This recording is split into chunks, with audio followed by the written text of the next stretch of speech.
Today we're going to talk about layers, creating the illusion of control.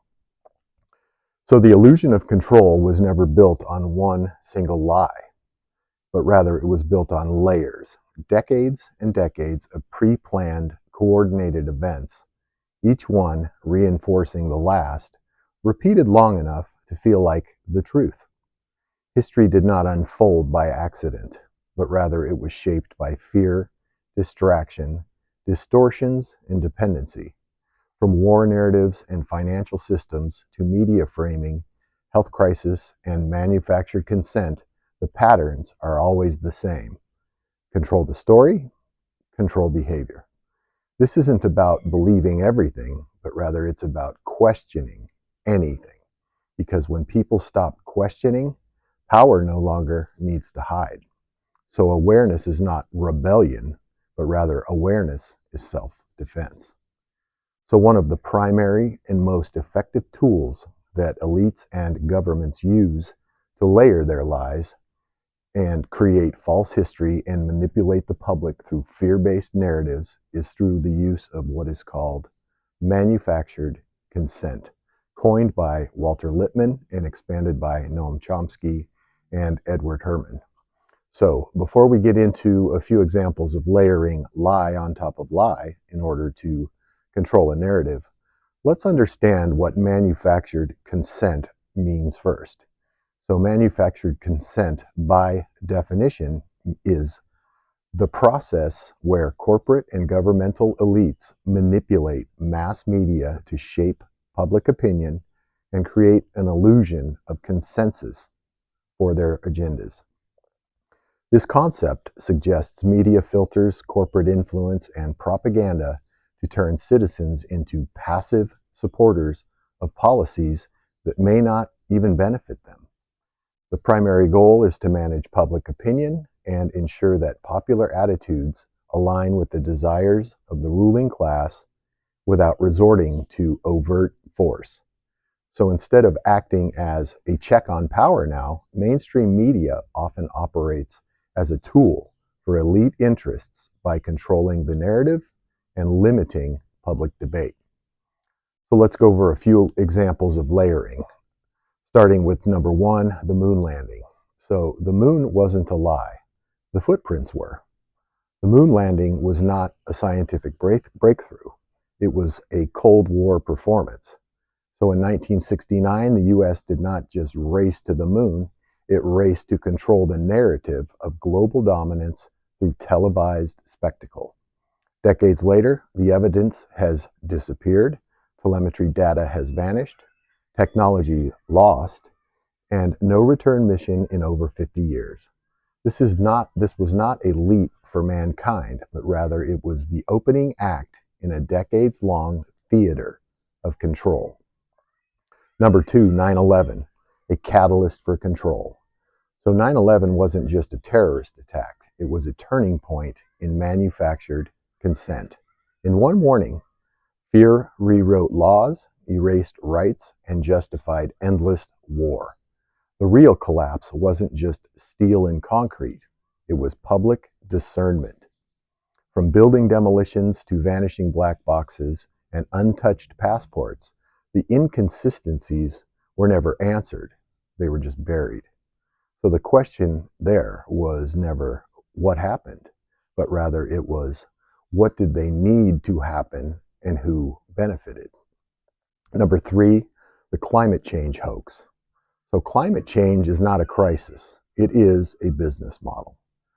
The narrative has been weaponized to push carbon credits, green taxes, and endless solutions that enrich the few and burden the many. Behind every doomsday headline is an economic or political motive.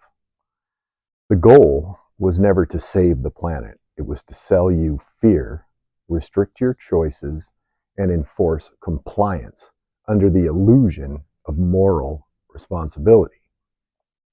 Number four here, big pharma, excuse me, a patient cured is a customer lost. The pharmaceutical industry does not invest in health. It invests in recurring revenue. Cures and profit. Lifelong treatment keeps the systems alive and the money flowing. Symptoms now are managed, not eliminated. Side effects become markets for more drugs. And anyone who challenges the model, whether a holistic healer or a whistleblower, is silenced or discredited. The goal here isn't wellness, it's dependency packaged as care. Number 5, COVID-19. So COVID-19 was a virus. The response was the real weapon. A global virus became a global reset. Lockdowns, mandates, and fear-based messaging weren't public health measures. They were social conditioning tests. The response was never about a cure. It was about control. Small businesses collapsed while tech giants thrived. Dissent was censored. Compliance became virtue, and with each emergency measure, a new precedent was set for surveillance, for censorship, and for the erosion of bodily autonomy. Number 6, the Federal Reserve. Printing power, selling debt. So the Federal Reserve isn't federal, and it holds no real reserves. It is rather a privately controlled banking cartel that creates money out of nothing, then loans it to the government with interest, indebting the public by design. So every dollar printed devalues the one that's in your pocket right now. Inflation is not an accident, it is engineered extraction. This isn't economics, it's financial servitude masked as monetary policy and enforced through ignorance. So number 7, mainstream media propaganda machine. The mainstream media doesn't report the news, it manufactures consent. Owned by a handful of corporations, it doesn't inform the public, it shapes perception to serve power. Stories are framed, facts are filtered, and dissenting voices are erased.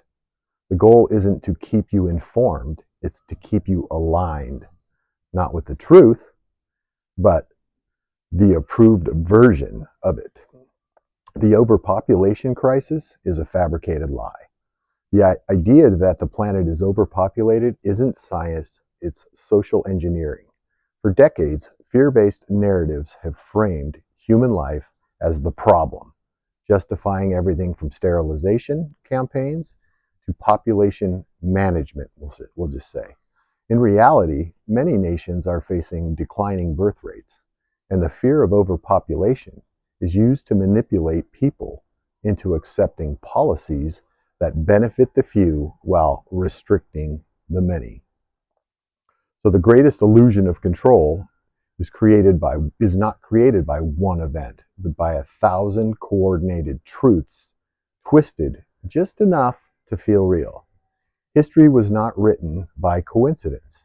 It was engineered through fear, distraction, and dependency. The goal was never to wake the masses.